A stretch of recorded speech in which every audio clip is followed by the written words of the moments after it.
Удаагийн шишний аялал маань Хөх хотын Эгцүү хэдээс эхэллээ.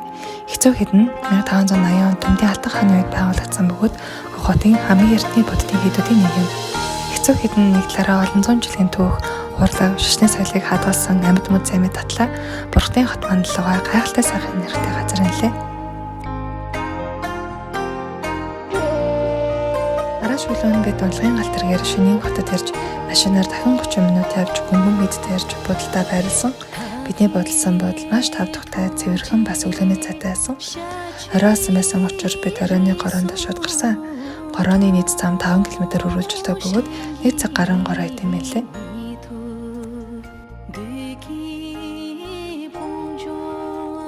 Бидний маргаашийн аялал өөрийн 5 цагт эхэлсэн бөгөөд нийт 4 цаг гарan машинаар авч Давран хэдэд ирсэн.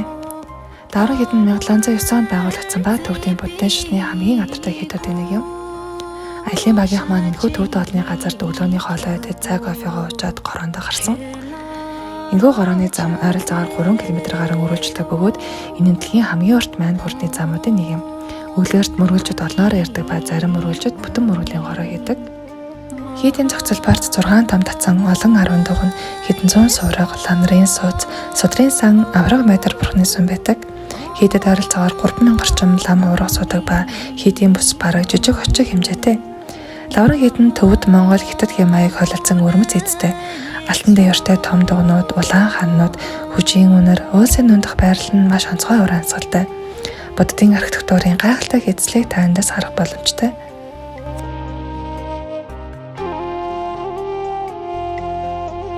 Лавранд жил бороо маш том шишний баярууд талдаг.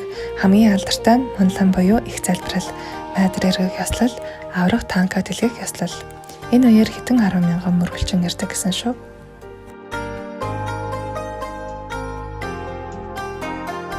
За ингээд аяллаа 3 дахь өдрөө бид гүмбэн хийдтэйгээ танилцсан. Гүмбэн хийд нь Төвдийн буддын шишний гэлөг ба ясны хамгийн алдартай хийдүүдийн нэг ба төвдөр Гүмбэм Жамбайлан гэж нэрлэдэг. Энэ нь 100,000 турстай ордон гэсэн утгатай.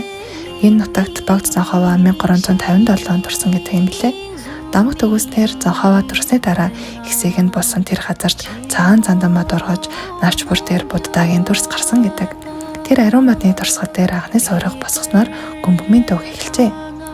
Гүмбэм хэдийн зогшин дугнаа нийт 163 багантай 400-600 ламныг дор номборох боломжтой асар том дугна байдаг.